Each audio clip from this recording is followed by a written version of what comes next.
நம்ம சென்னை சில்க்ஸின் ஆடி blast, சேவிங்ஸும் blast, கலெக்ஷனும் blast. கழகத்தின் நிரந்தர பொதுச் செயலாளர், நாடாள பிறந்த நலத்திட்ட நாயகர், வருங்கால முதலமைச்சர் புரட்சி தமிழர் ஐயா எடப்பாடி அவர்களை வணங்கி, இருவரும் தெய்வங்களான புரட்சி தலைவர் எம்ஜிஆர், தமிழகுலசாமி அம்மா அவர்கள் அருளாசியோடு இந்த தாய் தமிழ்நாட்டு மக்களுக்கு பணிவோடு சமர்ப்பிக்கின்றேன். நடைபெற்றுக் கொண்டிருக்கிற விஜய் தலைமையிலான தாவேக ஆட்சியிலே யார்தான் நிம்மதியாக இருக்கிறார்கள்? தாவேக ஆட்சி அமைந்த பிறகு யாருமே நிம்மதியாக இல்லை. ஆட்சியாளர்களும் நிம்மதியாக இருப்பதாக தெரியவில்லை, மக்களும் நிம்மதியாக இருப்பதாக தெரியவில்லை, அரசு ஊழியர்களும் நிம்மதியாக இருப்பதாக தெரியவில்லை, விவசாயிகளும் நிம்மதியாக இருப்பதாக தெரியவில்லை, மாணவர்களும் நிம்மதியாக இருப்பதாக தெரியவில்லை. ஏன் அவர்களை ஆட்சி கட்டில் அமர்த்தினார்களே ஜென்சி தலைமுறை, அவர்களுமே நிம்மதியாக இருப்பதாக தெரியவில்லை. ஆட்சி அமைத்த 2 மாதத்திலே ஏன் இந்த ஒப்பாரி என்று யாரும் கேட்கக்கூடாது.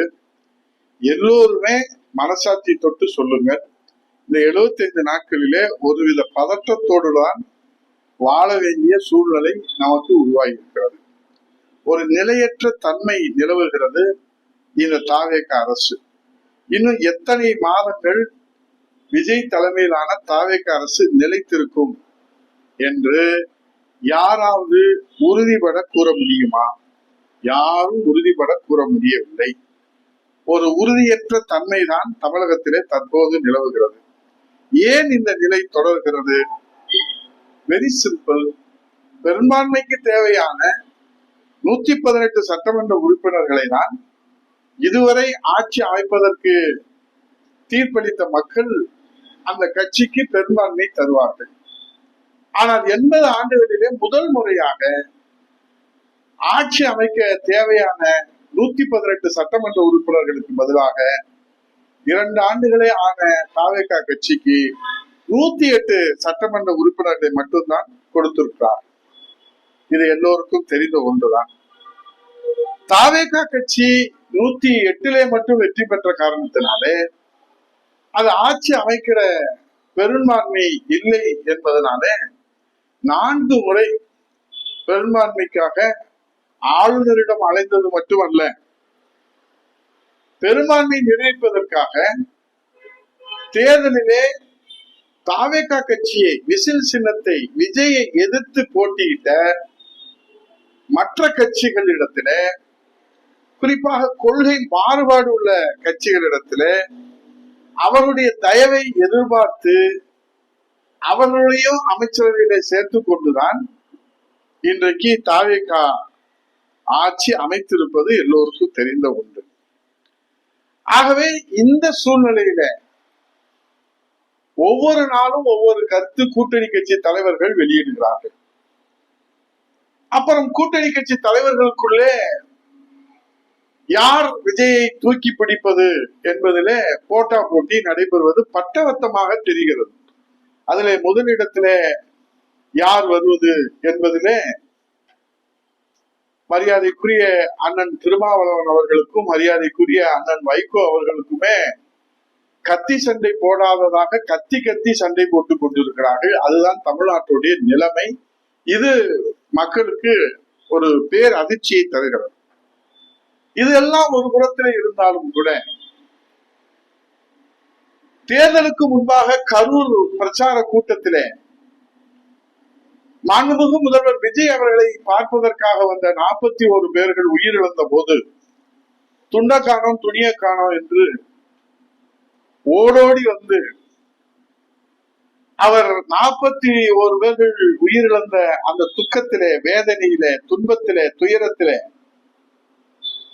கட்சி வேண்டாம், கட்சி அலுவலகம் வேண்டாம் என்று 71 நாட்கள் வீட்டிலே முடங்கி கிடந்தது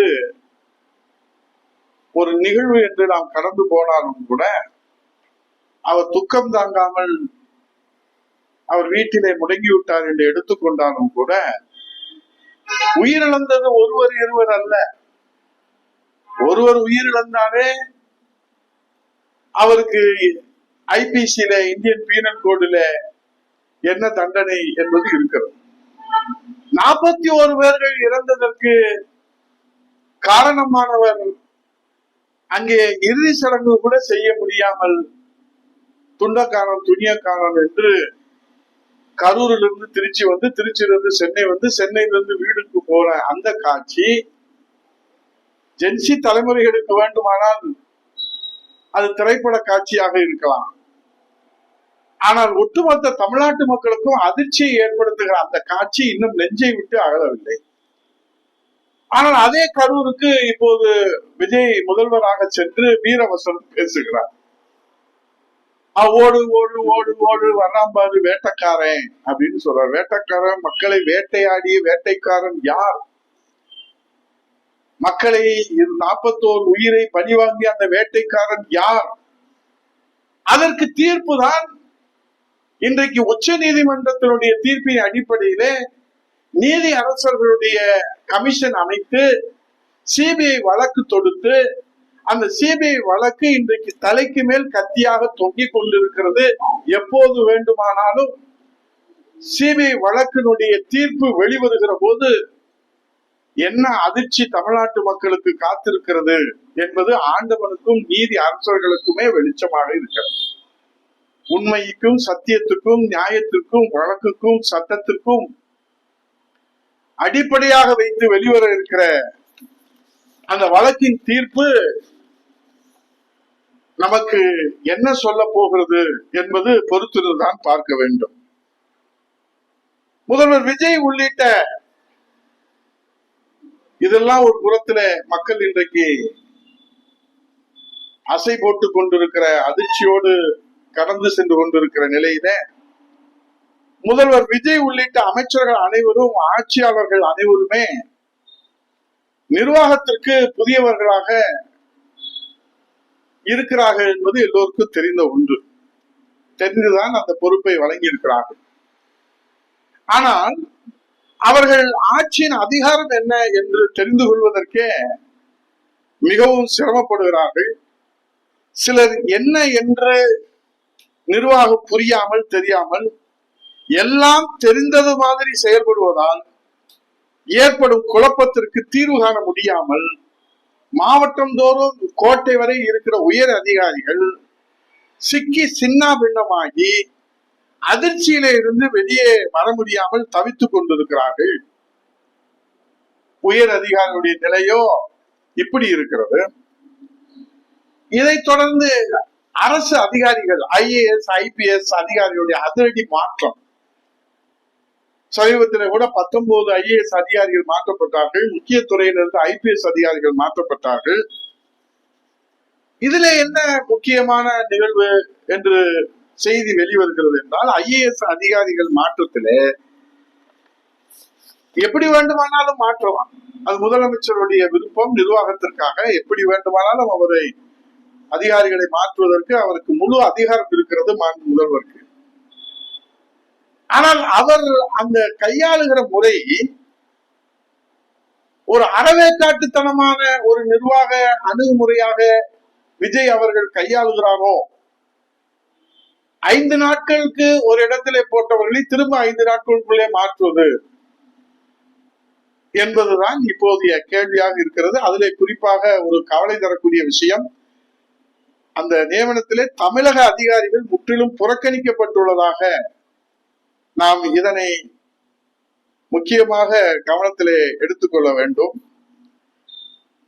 இவையெல்லாம் இன்றைக்கு இந்த தாவேக அரசு முடங்கி கிடப்பதற்கு காரணமாக நாம் அலசி ஆராய்கிற போது, 2 மாதத்துல என்ன செய்ய முடியும் என்று கேட்டுவிட்டு யாரும் கடந்து போக முடியாது. இன்னும் புறப்படவே ஆரம்பிக்கவில்லை நிர்வாகம் என்பதைத்தான் இந்த நிகழ்வுகள் எல்லாம் சுட்டி காட்டுகிறது. இது அரசு என்று நாம் எடுத்துக்கொண்டாலும், அரசு பகுதியில இருப்பதாக எடுத்துக்கொண்டாலும், அதை நிர்வகிக்கிற மாண்புமிகு முதல்வர் விஜய் தலைமையில பொதுச் செயலாளர் புஷி ஆனந்த் ஒரு அணியாகவும், ஆதவ் அர்ஜுனா ஒரு அணியாகவும், நிர்மல் குமார் ஒரு அணியாகவும், ராஜ்மோகன் அவர்கள் ஒரு அணியாகவும், அதிமுகவில் இருந்து அகதிகளாக சென்றவர்களுக்கு தலைமை தாங்கிய செங்கோட்டையன் ஒரு அணியாகவும், அமைச்சர்களுக்குள் அணி அணியாக அதிகார போட்டியை நடத்தி கொண்டிருக்கிற காரணத்தினால அவர்களை மிஞ்சுகிற அளவிலே அரசு உயர் அதிகாரிகள் உங்களுக்கு சளைத்தவர்கள் நாங்கள் அல்ல என்று தலைமை செயலாளர் தலைமையில அணியாகவும், முதல்வருடைய நட்பு வட்டாரத்திலே முதல்வர் விஜயனுடைய ஆலோசகர்கள் அணி என்றும், முதல்வருடைய நலம் விரும்பிகள் அணி என்றும் தனித்தனியாக பிரிந்து கிடக்கிறார்கள். அவர்களுக்குள்ளே ஒரு ஒற்றுமை இல்லை என்கிற நிலையும் வந்திருக்கிறது.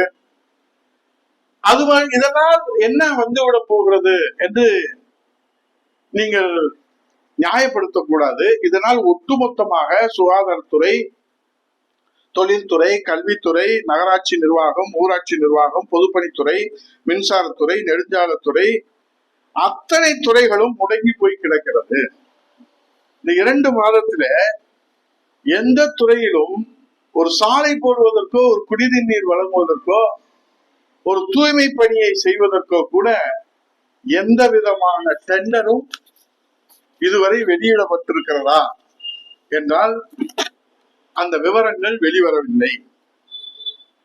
ஆனால் ஆட்சியாளர்கள் அசராமல் அதிரடியாக புது புது ரீல்ஸ்களை வெளியிட்டு பப்ளிசிட்டி மட்டும் தேடிக்கொண்டே இருக்கிறார்.